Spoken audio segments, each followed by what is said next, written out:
Yo, what's up guys? Welcome back dito po sa Denny Gadoy TV Sports. Well, ito po ang natatanging channel na totoo, hindi po binili ang mga subscribers, hindi po bumibili ng views, no? Di po tulad ng iba dyan na scheme na po ng mga fake news vloggers para kunyari sila po yung pinanonood, no? Alright?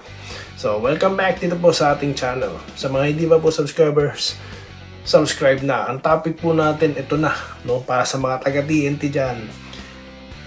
Henry Bordado Galinato, ha? Next Olympic daw, Man Mountain. At ito pa, of course, may sagot din ng Ginebra dyan. Stephen Holt, Rookie of the Year stats, no?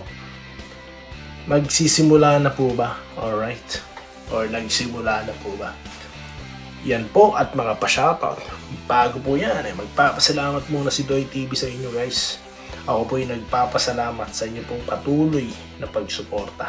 Okay, dito sa ating channel.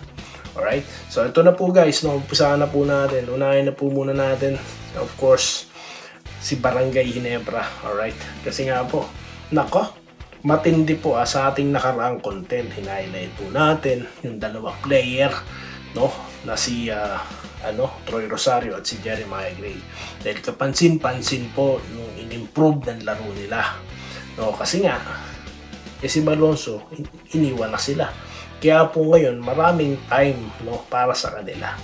Yun lang naman kasimple yan Di po ba? Ngayon naman po, yung Stephen Holt.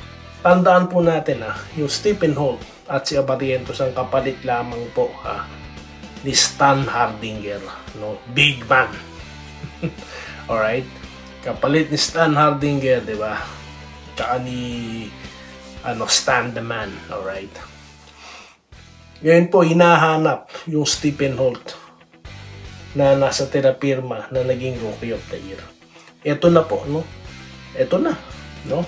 Siya po yung nakilala, no, sa mga nakarang conference as defensive stopper. Pero, hindi siya kinuha for that actually originally. Siya kinuha dahil sa kanyang skill set, no. At ito na nga po nasasaksihan na natin, no. Kung makikita nyo po, no, masusundan nyo yung kanyang performance, no, sa nakalipas na 5 laro. Alright, yung nakakalaban po nila yung hot shots, 16 points guys. 10 points na nakalaban yung TNT sa Meralco, 12, San Miguel 9 sa Dubai at 20 sa NLEX. Ano ibig sabihin po niyan? Bumalik or yung scoring niya po tumataas, no? So maganda po masustain ito, no? Dahil ito yung Holt na kinuha kapalit ni Stan Hardinger guys, no? Alright, so yun po ang aking lang masasabi dyan. Okay? So ano na pong susunod? Ito na po kay Papa Henry Bordado Galinato tayo guys. Alright, na tinatawag po, no, or the next Man Mountain Olympic daw po. Mga taga-tropa natin dyan, pabor ba kayo? Click na kayo, no, ng comment guys. Mag-comment na kayo dyan kung pabor kayo dyan. Well, pagdating po sa katawan naman, well, may ibubuga naman, no? Mas matangkad pa ito dahil 6'6" to. Yun na nga lang po, no? Na-turn off tayo ng Dumang Cabios. Joey boy. Hindi. Ano lang yun? Konting calculation lang yun. Pero kapag po naipasok yun, ang ganda nun guys. Siguro medyo na-excite lang si Papa Henry na, ano po. Alright. So, sinabi ko na po sa nakaraang content, no? Alright. Tagal ko na sinabi to. Na nakitaan ko po to, konting minuto lang. May laro, may ibubugay. Diba? Kasi backup lang ito ni Eram. Kung si Eram po healthy, hindi mo to makikitang maraming minuto may lalaro no? Alright. Pero ngayon pong wala si Eram, wala ibang big man. Eto na, nagpapasiklap na, no? Pero to be honest guys, no, tapatan tayo para po ikumpara, no, or next.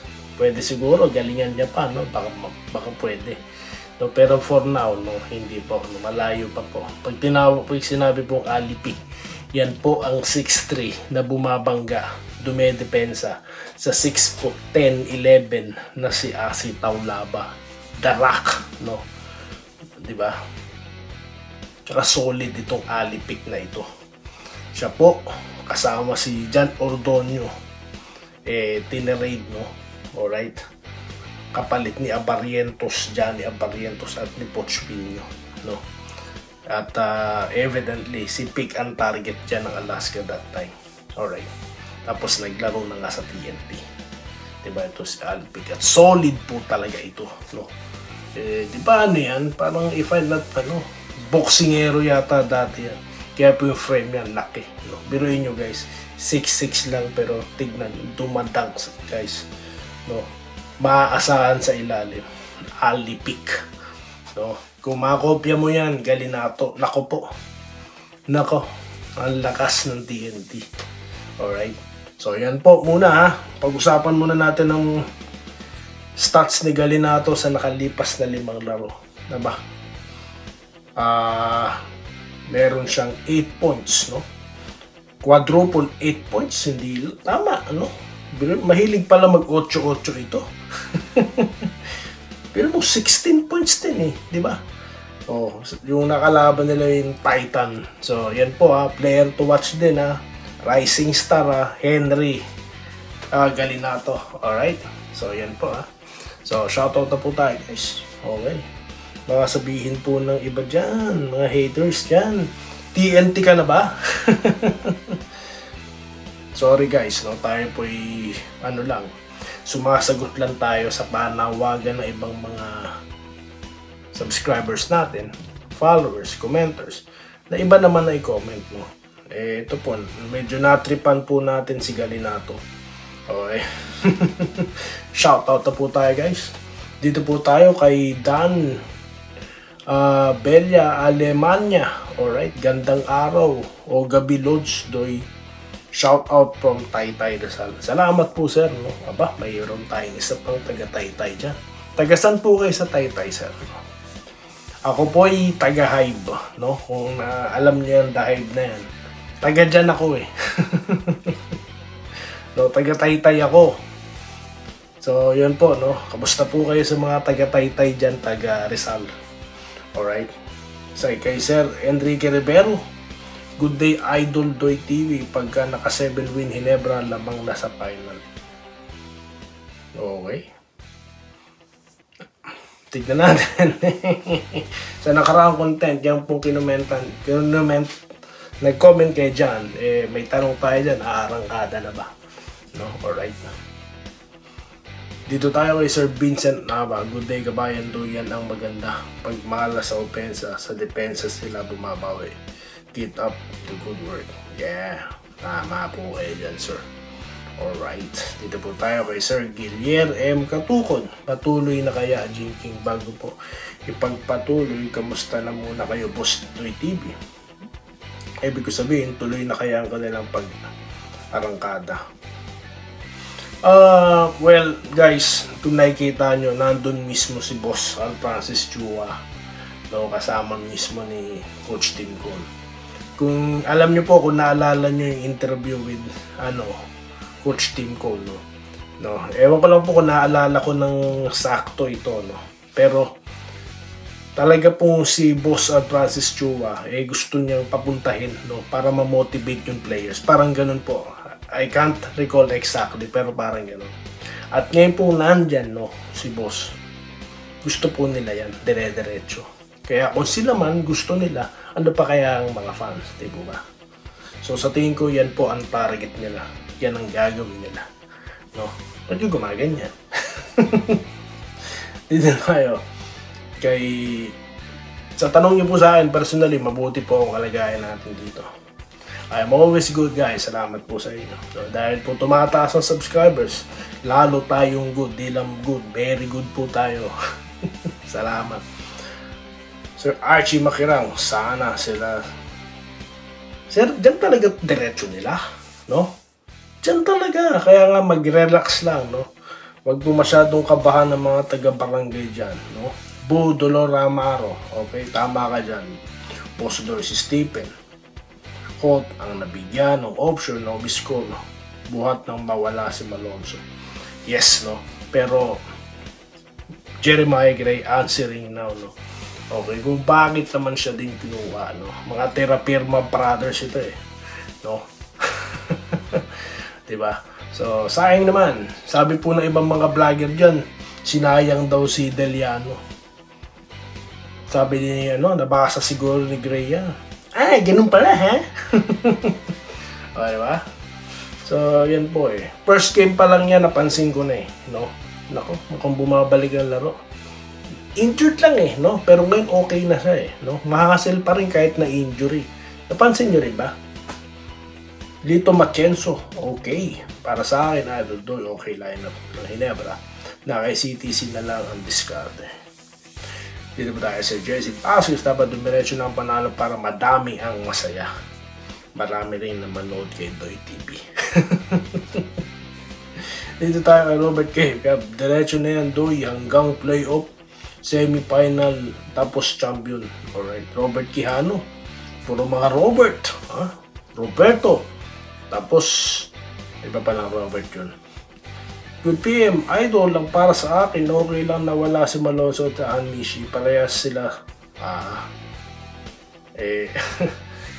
Yun nga po eh. Basta, yun ang sinasabi ko guys, no? Hindi lahat kailangan superstar o star sa team. Kailangan nyo guys, ng meron kang katulad ng Galinato sa team, no? Dahil, magsisipag yan eh. Diba? Meron ba isa sa player eh? Parang si Abuda maglaro eh. Diba? Kalimutan ko lang. Alright. Pero Dante Sabida, for me, Doy TV, para sa akin, kung ipagpatuloy nila ang depensa, noong nakaraan laban against NLEX, magtuloy-tuloy ang panalo na. Mas gusto ko si Gary kumpara kay Malonzo. Shooter talaga siya. Sino pong Gary yan? Roderick Rodriguez, Bostoy, magaling naman talaga si Gray. Hindi ko kunin ni Coach Team yan. Kung op yan, kumpiyansa lang talaga. Yeah. Di baling bumaba ng konti ang viewers. Basta totoong viewers. Di gaya na iba sa subscriber, fake news pa. Yes, no, yun po yung sinasabi na in-expose natin dito. No, na talaga pong no, ang daming subscriber eh. Pero halata po talaga na walang respeto. Hindi naman kasi pinaghirapan nata eh. Si Doy TV guys, kayod to. Hindi. Natripan nyo lang din siguro ako dito. Kasi trip lang natin. Alright, no? Kaya wala akong pakialam kahit walang viewers eh, no? Dati nga, sila lang nanonood sa akin. Sila Sir Lawrence Correg, si Sir Archie, no? Tatlo lang kami. Si Ma'am Irene Quiles, no? Alright. So yan po guys, Ma'am Minerva Jaba, no? Shoutout po kay Sir Carlito Protasio. Alright, salamat po. Sir Bonifacio ng UK, ha? Masipag yan. Pati si Sir Joseph Pineda, mga masisipag na nagtatrabaho yan eh, no? Alright. So, yun lamang po guys, Sir Mark, no? Okay, salamat po at magkikita po tayo sa susunod na video content. Dito lamang po sa mas pinalakas po, hindi po peke, no? Hindi po binili ang mga subscribers at viewers, no? Legit ito, organic guys, ha? Ano na, mga fake news vloggers, sakit na ba ulo nyo? Alright, salamat po guys at magandang araw po, no? Magandang gabi sa inyong lahat dyan sa Pinas. Salamat po sa panonood. Subscribe na para sa mga susunod na basketball at boxing videos.